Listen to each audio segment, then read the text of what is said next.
Olá, meus amigos!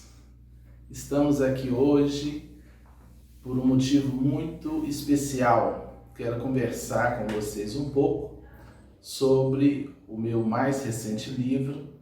Estamos aqui lançando o livro, o romance Construtores da Nova Era. Livro que está saindo publicado pela editora Letra Espírita. Quero agradecer em primeira mão ao amigo Murilo e toda a grande equipe do Letra Espírita. Que coisa boa estar com vocês nesse trabalho, divulgando o conteúdo do Construtores da Nova Era. Bem, nós vamos conversar um pouco sobre alguns temas desse romance, dessa história, falar um pouco dos personagens, de conteúdos importantes que a obra traz, e estou muito, muito feliz. É o meu 21º livro, e ele já está na editora, e chegando também aqui em Espera Feliz, e quero muito que todos vocês conheçam o conteúdo da obra. Então eu preparei uma pautazinha para apresentar para vocês o conteúdo do livro e vocês também podem enviar perguntas. Eu pretendo, em breve, estar estudando alguns tópicos da obra aqui com vocês no meu canal.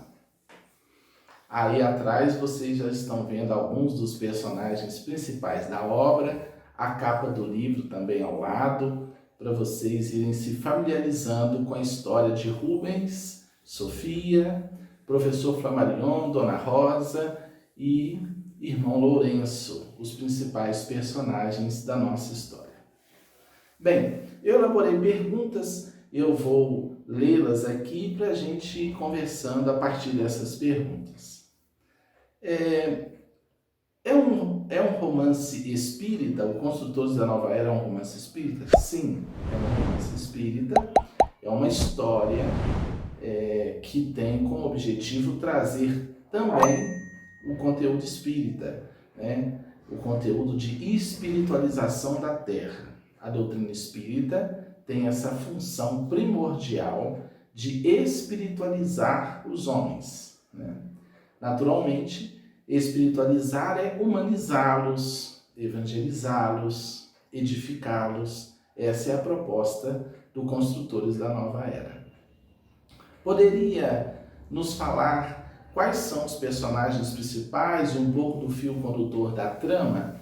Eu já citei os personagens principais. O livro é narrado por um personagem, então há um narrador personagem na história que é Rubens. Rubens é o autor que constrói a história, que conta a história. Rubens e Sofia é um casal jovem, de buscadores, de jovens. Ele é professor, ela é personal trainer, e eles estão em busca de respostas. A história começa com um sonho muito forte, um sonho impactante de Rubens numa praça, na Idade Média, vendo um homem sendo devorado pelas chamas, um homem sendo morto, assassinado numa fogueira inquisitorial. Então, através de uma experiência onírica, Rubens começa a buscar entender que sonho era aquele, porque naquele sonho estão presentes Rubens, Sofia, sua namorada, e também professor Flammarion, que é o seu professor na faculdade. Rubens é um professor de História, mas que ainda está na faculdade, cursando o curso de História e já dando aula de História, o que é muito comum na vida de muitos professores, que começam a trabalhar ainda fazendo faculdade.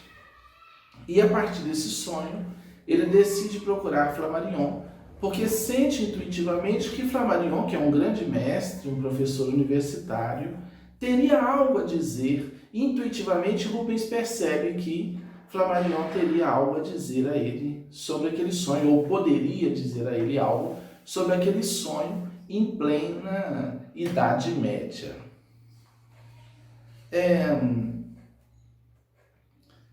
E porque também no sonho, como eu disse, ele vê ao lado dele Sofia, sua namorada, e o professor Flammarion.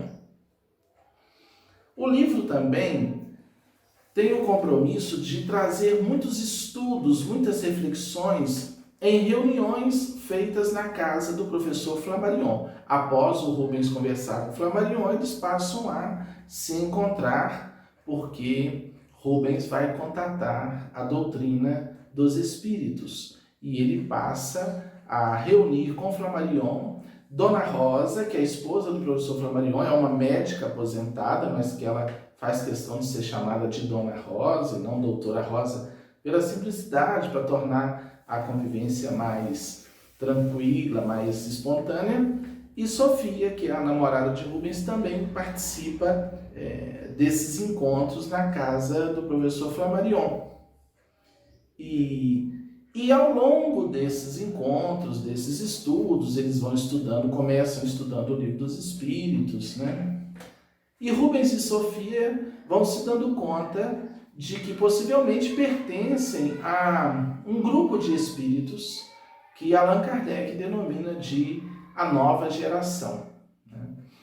Essa nova geração constitui o que nós denominamos de os construtores da nova era. Espíritos que reencarnam e trazem uma espiritualidade, que não se contentam com o materialismo, que não se contentam com as religiões literalistas, que estão em busca de um entendimento maior e querem colaborar na espiritualização da Terra, né? Então, é importante entender que a doutrina espírita não nos fala do fim do mundo, mas nos fala do início de um novo ciclo. Então fala que um padrão, um paradigma, um modelo de mundo realmente está no fim. Aquilo que as religiões literalistas chamam de fim de mundo, o Espiritismo chama de final de ciclo. Então o mundo não vai acabar um mundo, um ciclo, um paradigma, um modelo de vida na Terra. E seria a transição de mundo de provas e expiações para mundo de regeneração. Allan Kardec, o codificador da doutrina espírita, nos fala de 5 categorias de mundos, porque o Espiritismo diz que há vida inteligente em todo o universo, né? Aquilo que Jesus falou, né? Na casa de meu pai há muitas moradas. Então, a Terra estaria transitando da 2ª categoria para a 3ª. As categorias são os mundos primitivos, os mundos de provas e expiações, os mundos de regeneração ou regeneradores. Eu digo que eu prefiro o título, o nome de mundo regenerador, porque dá a ideia de que estamos nos regenerando, né? E não mundo de regeneração, como se todo mundo já tivesse se regenerado. A 4ª categoria, os mundos felizes ou ditosos, e a 5ª categoria, os mundos celestes ou divinos. A Terra transita de mundo de provas e expiações para mundo regenerador. Então, os construtores da nova era são espíritos que reencarnam na Terra para contribuir nesse processo da grande transição planetária. Ao longo da obra, vários assuntos são estudados, e isso eu vou esmiuçar depois, né, em outros vídeos aqui no canal, em palestras que vamos fazer, levar o livro para que vocês conheçam. Quem quiser a obra pode solicitar agora, pedir aí para que você possa estudar, e estudar conosco, né, lendo o texto. Nesse livro nós estudamos alguns dos temas que são estudados ao longo da história, né? A diferença entre mediunismo e mediunidade espírita, né? O que é o mediunismo? Qualquer contato com os espíritos se enquadra na mediunidade, na mediunidade espírita, né? Existe uma mediunidade espírita ou só existe mediunidade? Não, existe uma mediunidade espírita, quando esse intercâmbio com o mundo espiritual é regido por uma ética, por finalidades superiores, e não simplesmente um contato por motivos frívolos, né? A doutrina espírita proíbe também o contato com os mortos, como Moisés proibiu naquela época, quando ele não é edificante. Por isso Moisés proibiu. Mas ele mesmo, Moisés, veio depois morto conversar com Jesus no alto de um monte, ao lado de Elias, o profeta, mostrando que o intercâmbio superior com os espíritos não é contrário à lei divina, né? Já que Jesus veio confirmar a lei e não negá-la. Vamos estudar também a questão da mediunidade, a saúde. O médium precisa do trabalho, precisa estar atuando, precisa atuar numa casa espírita ou em um núcleo religioso. O médium que não trabalha adoece, né? Isso que se fala tanto, o livro trata dessa questão, mostra de forma muito interessante a importância do exercício da mediunidade para o médium, porque ele produz muito ectoplasma e a sua aura precisa se sutilizar através do trabalho para que ele não seja vítima de obsessões graves, né? Então esse tema é estudado. O livro traz também uma questão importante sobre o paulinismo, né? Como a mensagem de Paulo hoje está dentro do cristianismo e se ela tem sintonia profunda, se o paulinismo, assim definido por alguns teólogos, está em sintonia com a mensagem de Jesus, ou se há elementos que se chocam. O livro fala também sobre como gerenciar os pensamentos, controlar os pensamentos, gerenciar as emoções, isso tudo através de estudos dentro da história, todo um enredo, né, interessante. E há pontos, por exemplo, né, Sofia, o pai de Sofia está doente, e ele, né, ao longo da história vocês vão ver qual é o problema do seu Oswaldo, que envolve a questão da mediunidade, de não trabalhar mediunicamente, de não entender a mediunidade. Então é um ponto interessante da história. A mãe de Sofia é evangélica, então a princípio ela tem muita resistência, mas percebe o marido doente, então é uma história dentro da história mais ampla, é uma história interessante aí, que envolve Oswaldo e sua esposa. Bem,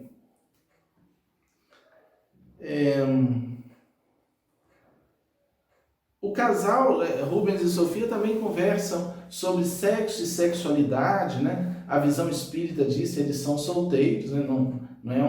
Eles não estão casados ainda, e aí eles buscam um entendimento interessante, né, sobre isso e compartilham em determinado momento do livro, eles estão juntos e tratam dessa temática, enfim.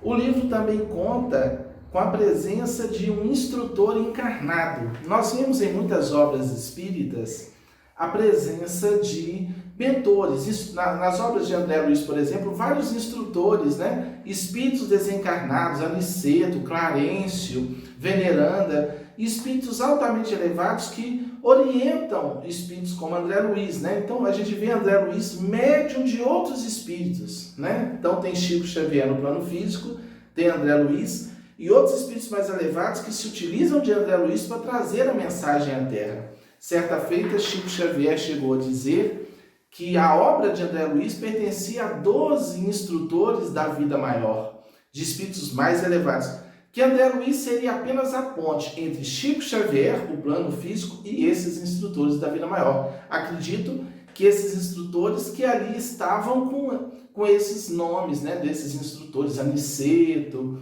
e aí chegaram a indagar a Chico se ele poderia falar o nome que um desses instrutores teria tido na Terra. E Chico teria dito, olha, um deles eu posso falar, é Sócrates. Então, um dos instrutores da obra de André Luiz seria o grande filósofo, o pai da filosofia grega, Sócrates. Bem, no nosso livro, há um instrutor encarnado, né? Ele habita uma montanha próxima a Juiz de Fora, de onde ele instrui seus tutelados. Trata-se de irmão Lourenço. E aí vocês vão conhecer um pouco também da história de irmão Lourenço. Ele é um francês que esteve fora da França, no Himalaia, e depois decide vir para o Brasil executar a sua tarefa dentro do grande projeto da construção da nova era. Então, o mundo de regeneração é a nova era tão esperada por todos nós. Para ir fechando essa nossa prosa de hoje, essa primeira prosa assim, sobre o livro que estamos lançando, uma palavra que definiria a proposta desse livro é a palavra esperança. Construtores da Nova Era, diante desse grande momento que estamos vivendo na Terra, dessa pandemia, esse momento tão difícil, mas também uma crise que oportuniza crescimento para todos nós, a grande mensagem do livro Construtores da Nova Era certamente é a mensagem de esperança, porque o Espiritismo nos mostra que não estamos no fim do mundo, mas no fim de um ciclo, de uma nova era, e que todos nós estamos sendo chamados, convocados a sermos construtores dessa nova era, não esperando que tudo venha de fora para nós, né? Como disse Jesus, né? Indagar a Jesus, quando virá o reino de Deus? Ele disse, está lá em Lucas, capítulo 17, versículos 20 e 21, o reino de Deus não virá em forma visível. Ninguém dirá ele aqui, ali ou acolá, porque o reino de Deus está dentro de vós.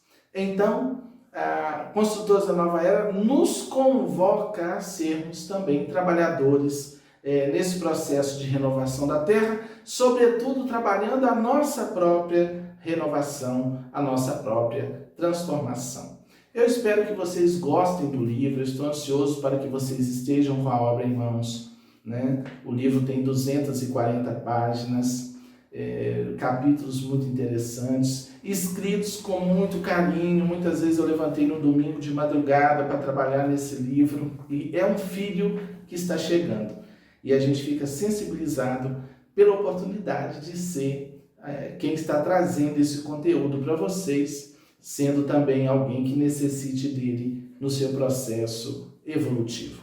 Então, espero que gostem e me deem um retorno. Na medida que forem lendo o livro, estudando a obra, mande aí para nós pelo WhatsApp 329-8455-3383 ou pelo meu e-mail, rossanosobrinho@yahoo.com.br. Esses dias, recebi uma mensagem muito carinhosa de uma jovem da editora Letra Espírita me falando como o livro tocou-a, como foi significativo para ela. E eu fiquei muito feliz com isso e envio até aqui um abraço para a Gabriela e me ajudem aí a compartilhar este conteúdo, ok? Um grande abraço, Jesus os abençoe, muita paz a todos nós.